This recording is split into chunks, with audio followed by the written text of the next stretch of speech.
soy Top y bienvenidos una vez más a Topsicopedia, donde hablamos de los misterios más misteriosos del mundo mundial, muertes, desapariciones y uno que otro caso que te dejan pensando cuántos casos sin resolver se pueden ligar con tan solo una muestra.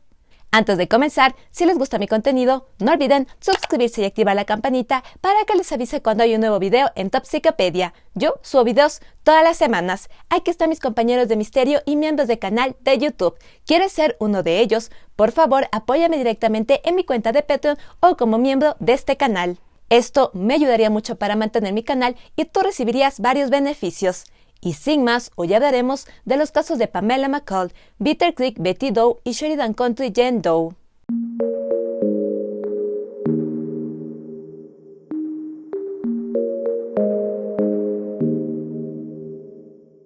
La primera víctima conocida de este caso fue Pamela Rose Aldrich McCall. Pamela nació en 1958 en Cedar Rapids, Iowa, Estados Unidos. Fue la única mujer entre 5 hermanos que fueron criados en Virginia. Pamela asistió a la escuela y secundaria, pero no terminó los estudios, ya que a los 16 años dejó la secundaria. Tiempo después asistió a una escuela de enfermería, pero tampoco terminó los cursos. Pamela fue descrita como una chica alegre, aventurera, de espíritu libre. Le gustaba mucho viajar y hacer autostop por el país. Ella nunca lastimó a nadie en su vida, nunca. Tal vez no era la persona perfecta, pero toda mi familia la amaba y ella amaba a todos. No era una mala persona, no era una persona vengativa. Ella siempre trató a todos con respeto. Comentario de Marcia Riley, madre de Pamela. A los 20 años, Pamela se casó con Stephen Grace, un camionero de Pensilvania. Ambos tuvieron un hijo al que llamaron Eric. Por varios años la pareja tuvo una relación estable, pero con el pasar de los años se dieron cuenta que Stephen y Pamela querían cosas diferentes. Pamela quería continuar viajando por el país. Ella no podía quedarse en un solo lugar y esto complicaba que criara a su hijo. Su espíritu aventurero quería más. Así que después de varios años la pareja se divorció. Pamela se fue a hacer autostop por todo el país, mientras que Stephen se quedó con Eric. Stephen continuó trabajando como camionero, así que Eric se crió la mayor parte del tiempo con sus abuelos paternos. A mediados de 1990, Pamela comenzó a salir con un camionero casado. Ellos tuvieron un amorío y Pamela quedó embarazada. Aún estando embarazada, ella continuó haciendo autostop y a pesar de estar lejos de su familia, ella siempre se mantenía en contacto. Ella decía, sonríe, alguien te quiere, soy yo mamá, eres mi corazón. Yo le decía, me preocupas tanto. No importa dónde estuviera, ella siempre me llamaba. Comentario de Marcia Ray, madre de Pamela. Pamela continuó haciendo autostop y encontrándose con el padre de su hijo. El 2 de marzo de 1991, ella llamó a su madre desde un teléfono público de Tennessee. Pamela estaba de buen humor y le dijo que regresaría a casa en unos días. Esa fue la última vez que Marcia habló con su hija. Entre el 8 y 9 de marzo, Pamela viajó con el padre de su hijo, pero alrededor de la medianoche del 9 de marzo, ambos tuvieron una fuerte pelea. Pamela decidió bajarse del camión y continuar sola. Esa fue la última vez que Pamela fue vista con vida.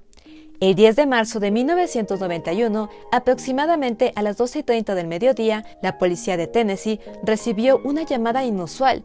Un automovilista que pasaba por la Interestatal 65 observó a una mujer casi sin ropa, que parecía estar durmiendo en una loma boscosa. La mujer no se movía para nada y el automovilista se preocupó. La policía fue a investigar y descubrieron que la mujer estaba muerta. La mujer estaba casi desnuda, había sido abusada sexualmente y se encontró semen en su ropa interior. Su causa de muerte fue estrangulamiento. La estrangularon tan fuerte que le rompieron el cuello. No se encontró en el lugar ningún bolso, identificación o alguna pertenencia que ayudara a identificarla. Las autoridades determinaron que el criminal había dejado a su víctima en esta posición de sentada a la vista de todos, como alardeando, orgulloso de este crimen. Por otro lado, como Marcia había hablado con Pamela el 2 de marzo, estaba pendiente de su regreso más o menos entre el 8 o el 10. Los días pasaron, no tuvo noticias y esto le preocupó mucho ya que Pamela siempre la llamaba. Así que Marcia reportó la desaparición de Pamela. Parece ser que Marcia pudo aportar las huellas dactilares de su hija, ya que todas las fuentes mencionan que los encargados del caso de la mujer encontrada en la interestatal tomaron las huellas dactilares de la víctima y las enviaron a diferentes departamentos de policía de estados cercanos, y después de un mes la mujer fue identificada como Pamela. Para el momento de su muerte, Pamela tenía 32 años y tenía 7 meses de embarazo. Marcia sospechó de inmediato del padre del hijo de Pamela. Como mencioné antes, este era un camionero. Y según él, ellos estuvieron juntos, tuvieron una fuerte pelea y dejó a Pamela casi a medianoche en medio de la nada y nunca más la volvió a ver. Las autoridades interrogaron a este hombre, lo investigaron a fondo, revisaron su casa, su camión. Él tenía una coartada y a pesar de que su historia era poco creíble y que Marcia estaba convencida de que este hombre era el culpable, la policía no encontró evidencia para acusarlo. Los investigadores del caso analizaron toda la evidencia encontrada en la escena del crimen, especialmente se enfocaron en la muestra de semen encontrada en la ropa interior. Pero esta muestra era muy pequeña y si bien los avances tecnológicos y científicos de esa época permitían hacer análisis en muestras pequeñas, para hacer estos análisis se debía realizar un proceso destructivo, proceso que en muchas ocasiones dañaba totalmente la muestra y ésta se perdía. Los investigadores debatieron mucho sobre si hacer o no los análisis, porque si estos fallaban, perdían la muestra, perdían su única evidencia del criminal. Después de mucho pensarlo, el encargado de este caso decidió no realizar los análisis y la muestra fue guardada. Ron Coleman, el detective encargado de esta investigación, se esforzó mucho en resolver el caso y aunque se invirtieron varios recursos y se elaboró un gran archivo del caso, este no pudo ser resuelto. Pasaron los meses, la investigación se estancó y el caso se congeló. Lamentablemente, meses después de la muerte de Pamela, Steven, su ex esposo, murió en un accidente mientras cambiaba una llanta de su camión. Eric, el hijo de la pareja que tenía 12 años para el momento de la muerte de su madre y padre, se mudó a vivir con sus padres paternos. Los años pasaron. Marcia se sentía muy frustrada de que el caso de su hija no se resolviera. Ella presionó a las autoridades, dio varias entrevistas, pero en el fondo sabía que el encontrar al criminal era algo casi imposible. La doy a luz y él le quita el aire. Eso es lo que me enoja. Él todavía respira. Comentario de Marcia. El caso de Pamela pasó casi 30 años guardado en el departamento de policía de Spring Hill en Tennessee hasta que la curiosidad de un oficial de policía logró reabrirlo. En el 2019, un día, un oficial llamado T.J. Hadley observó un libro en el escritorio de su compañera, Melissa Wilson. Melissa es la directora de pruebas del departamento de policía de Tennessee. Este libro era In the Name of the Children, escrito por un exagente del FBI. Hadley y Melissa tuvieron una conversación sobre casos que mencionaba el libro y hablaron mucho sobre cómo estos tipos de crímenes o casos se resuelven después de mucho tiempo. Hadley le comentó a Melissa que sería interesante y emocionante poder resolver un caso congelado, a lo que Melissa le respondió que en este departamento tenían un caso congelado, un caso antiguo que ella estaba segura que con los recursos adecuados podría ser resuelto. Melissa se refería al caso de Pamela. Hadley y Melissa hablaron con uno de sus superiores. Este hombre habló con el fiscal de la zona y en abril del 2019 el caso de Pamela fue oficialmente reabierto. Por lo general, un gran desafío con el que se encuentran los investigadores de casos antiguos o congelados es que con el pasar de los años, las oficinas de policía cambian de locación, se hace limpieza, se pierde o se daña evidencia. Pero afortunadamente en este caso, ese no fue el escenario. Toda la evidencia del caso de Pamela estaba muy bien conservado. La ropa interior, recorte de uñas, fotografías, la muestra de semen, todo estaba en óptimas condiciones. Hadley y Melissa leyeron todo el expediente y notas de este caso y se quedaron impresionados por todo el esfuerzo y corazón que Ron Coleman, el detective original de este caso, le había puesto a esta investigación. Se notaba que él tenía muchas ganas de resolverlo. Con los avances tecnológicos y científicos de la época, una de las primeras cosas que se hizo fue enviar el semen y ropa interior a laboratorios. Como la evidencia estaba muy bien conservada, los expertos tardaron poco tiempo en extraer el ADN. Los investigadores subieron el perfil de ADN a su base de datos nacional de criminales. Y adivinen qué. Este ADN coincidió con el ADN de un criminal de 2 homicidios sin resolver, pero no de Tennessee, sino del estado de Wyoming. El 1 de marzo de 1992, aproximadamente a las 4:35 de la tarde, una camionera se detuvo para revisar sus tanques de combustible en el desvío de la Interestatal 80 en el área de descanso de Bitter Creek en el condado de Sweetwater en Wyoming. La camionera observó a lo lejos algo que parecía un extraño bulto de basura. Al acercarse, descubrió el cuerpo desnudo de una mujer boca abajo. La camionera rápidamente regresó a su camión y a través de su radio de comunicación pidió ayuda. Investigadores fueron enviados al lugar. El cuerpo de la víctima estaba totalmente congelado, lo que ayudó a recuperar evidencia. Por la posición del cuerpo, se determinó que llevaba un tiempo en la zona y que había sido arrojada desde un auto en movimiento. La autopsia determinó que la mujer podría haber sido asesinada entre octubre de 1991 y fines de febrero de 1992. Tenía heridas en la cara, cuello y fosas nasales. También tenía marcas de estrangulamiento y había sido abusada sexualmente. Se determinó que tenía entre 20 a 30 años, cabello y ojos oscuros, y se creyó que podía ser nativa americana o hispana. Había sido madre ya que tenía marcas de una cesárea.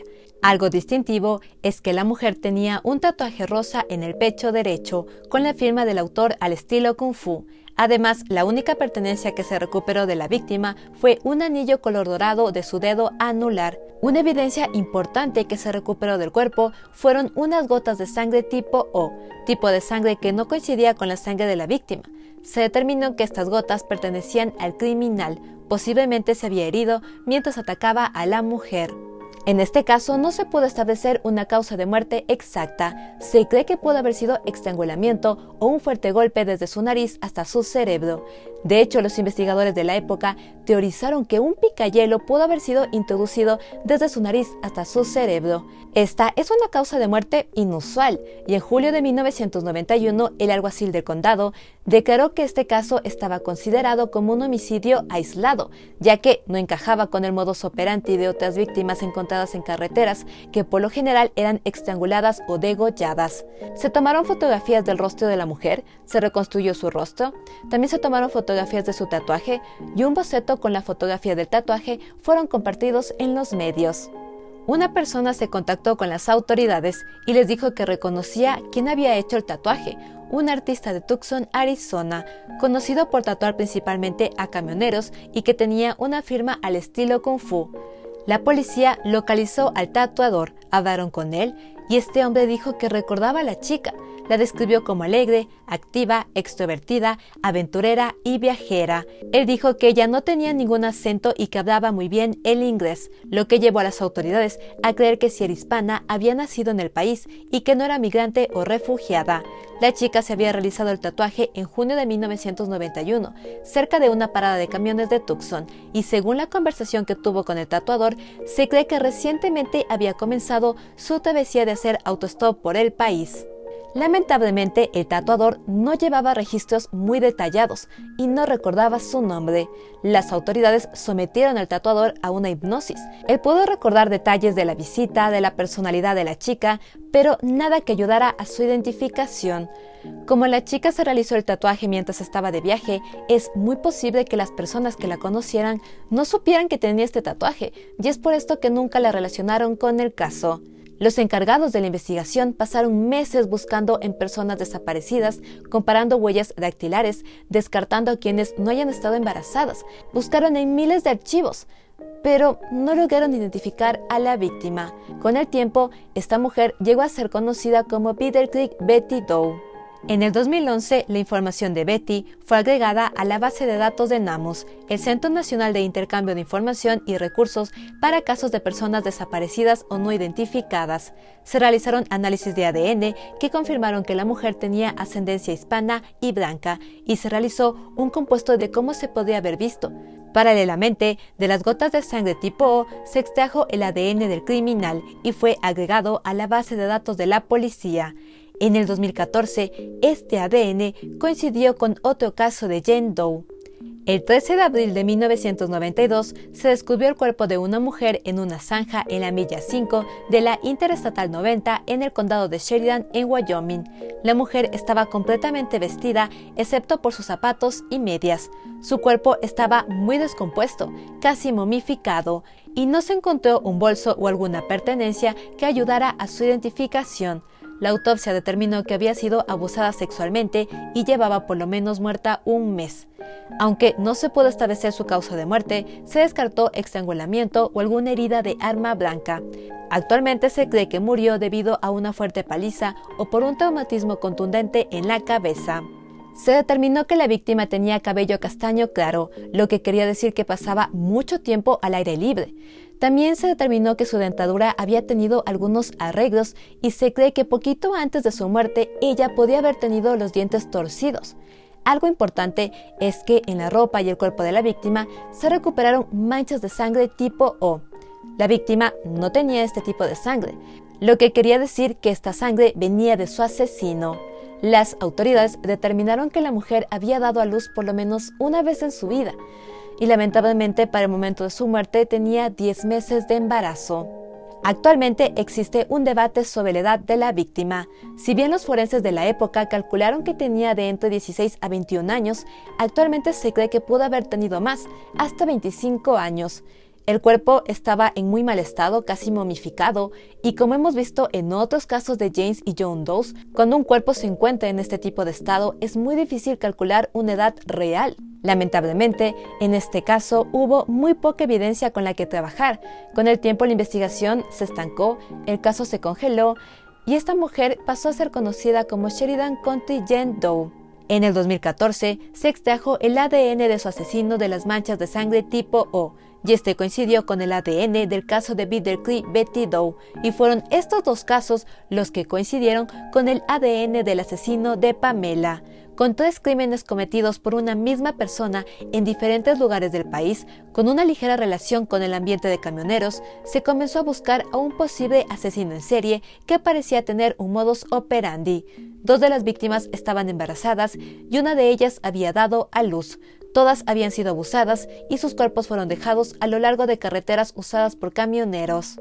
Las autoridades comenzaron una gran investigación para identificar al criminal. Con la ayuda de un equipo del FBI, subieron el perfil de ADN a varios sitios web de genealogía y encontraron un perfil que coincidía parcialmente, es decir, encontraron un familiar. Las autoridades investigaron el entorno de esta persona en busca de un familiar que hubiera trabajado en el ambiente de camioneros entre los 80 y los 90, y fue así que llegaron a tener a una persona de interés. En abril de 2020, un equipo del FBI siguió a esta persona de interés hasta un Walmart.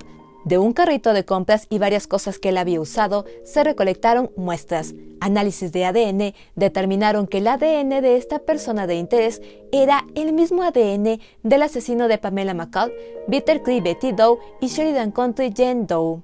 Esta persona es Clark Perry Barwin, de 58 años. Se sabe que Clark terminó la secundaria en Nausea, Iowa. De joven comenzó a trabajar como conductor de camiones y se mantuvo trabajando en el ámbito la mayor parte de su vida. En 1991 fue acusado de violar a una chica de 21 años que hacía autostop en el condado de Wheeler, en Texas. La chica le dijo a la policía que Clark la amenazó con una pistola, la golpeó en la cabeza, le ató las manos, la boca y trató de estrangularla hasta la muerte. Clark admitió su culpabilidad, pero fue liberado en espera de los procedimientos para continuar con el caso. Tiempo después, los cargos fueron retirados, ya que la víctima, que vivía fuera del estado, se negó a regresar a Texas. Años después, en 1997, cuando vivía en Springfield, Missouri, las autoridades allanaron su departamento al descubrir que falsificaba monedas. Clark y 2 mujeres fueron acusados de falsificación. Clark fue sentenciado a 18 meses de prisión y liberado en 1999. El 6 de mayo del 2020, la policía visitó a Clark en su departamento. Le hicieron algunas preguntas a las cuales él respondió de forma tranquila. Al día siguiente fue arrestado y se hizo pública la investigación que lo relacionaba con estos 3 casos. El arresto de Clark sorprendió a amigos y vecinos, ya que él fue descrito como un hombre tranquilo, amable. Uno de sus vecinos lo describió como un gigante gentil y otro de sus vecinos lo describió como una persona tan reservada que apenas socializaba con la gente y que casi nunca decía hola. Por otro lado, Marsha recibió la noticia del arresto de Clark por teléfono. Ella estaba muy emocionada, no lo podía creer. Después de 29 años, por fin, habían atrapado al responsable de la muerte de su hija y se haría justicia por Pamela. Marsha admitió que todos estos años estuvo convencida de que el responsable de la muerte de su hija había sido el hombre con el que salía en esa época y se sorprendió mucho al saber que él no fue el culpable. Algo emotivo que sucedió es que Marsha se reunió con Ron Coleman, el detective original de este caso, y él le contó todos los detalles de cómo llegaron a Clark.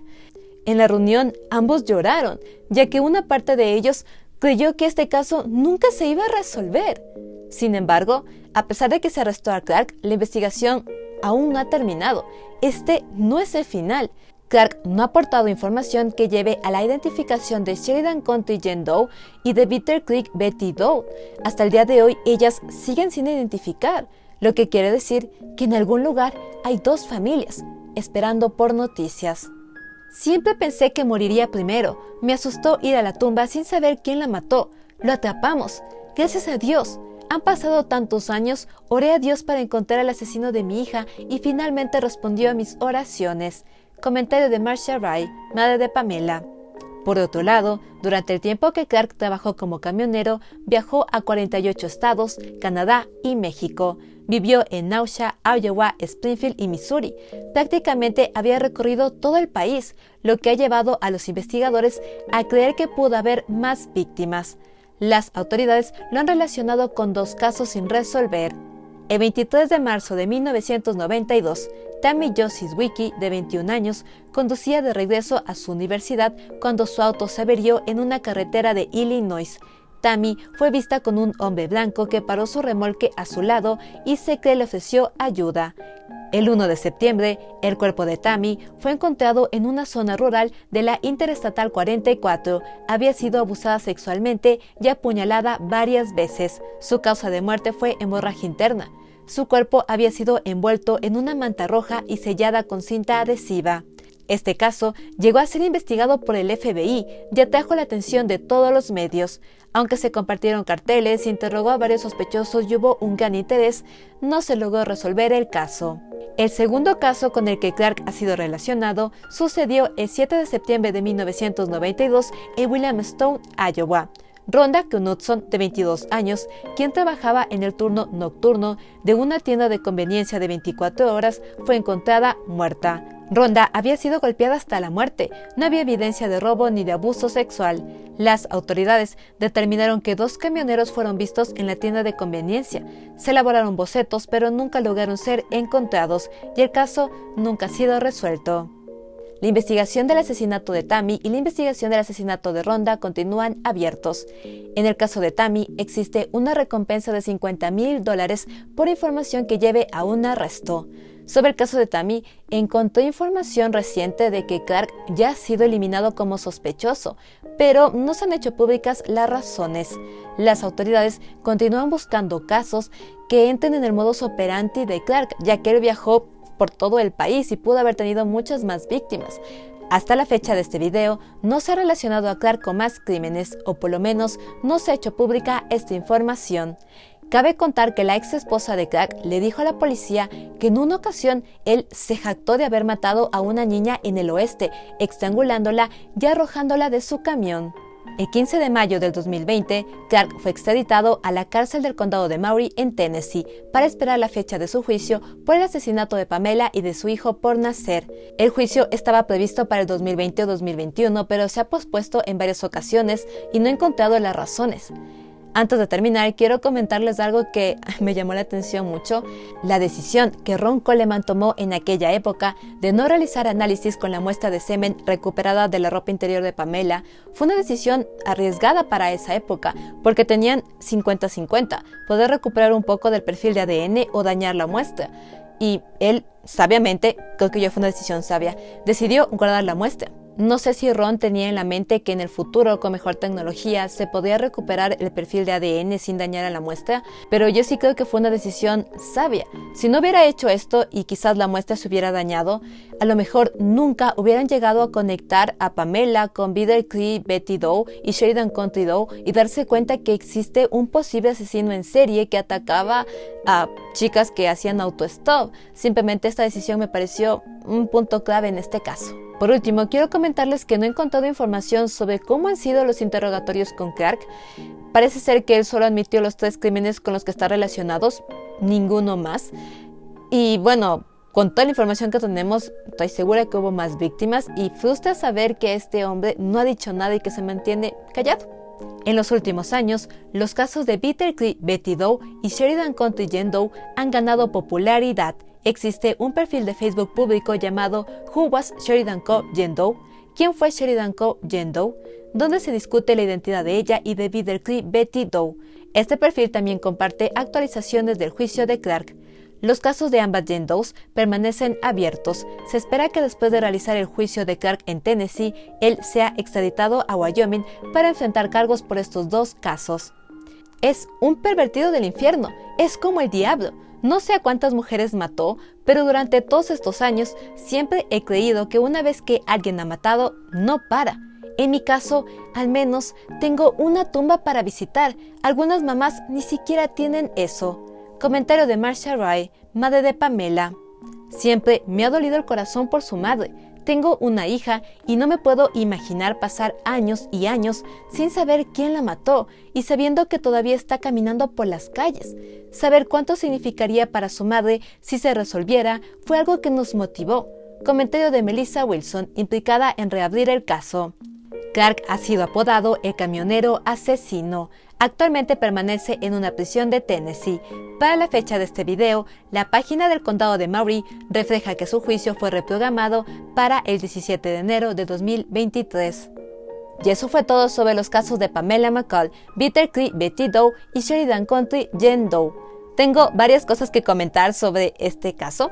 Primero, creo que esta investigación es un claro ejemplo de que cuando la evidencia está muy bien guardada y se tienen los recursos adecuados, se puede resolver un caso congelado y en poco tiempo. Desde abril del 2019, que se reabrió oficialmente el caso de Pamela, hasta mayo del 2020, que se arrestó a Clark. Esto es muy poco tiempo comparado con otras investigaciones de casos congelados que hemos visto que se reabren y toman años aún así en resolver. Por otro lado, me llegaron al alma las palabras que dijo Marcia, especialmente cuando ella mencionó que por lo menos ella tiene una tumba que visitar, algo que otras madres no tienen. Y eso lo hemos visto en muchos otros casos en mi canal. Cuando leí estas palabras, se me hizo un nudo en la garganta y me puse a pensar que Vidal Cree, Betty Doe y Sheridan Country Jane Doe tienen un padre, una madre, hermanos, hijos, que en algún lugar se preguntan qué sucedió con ellas y están esperando respuestas. Con el arresto de Clark, las autoridades de Wyoming han puesto más interés en estos 2 casos de Jane Doe, pero no he podido encontrar información sobre si planean subir el ADN de estas mujeres a una base genealógica y realizar análisis, comparaciones. Como sabemos, este es un proceso largo y costoso, y no sé si este departamento tiene esos recursos. Por último, espero que por el asesinato de Pamela y su hijo por nacer, Clark reciba una fuerte condena, cadena perpetua. Yo no espero menos que eso.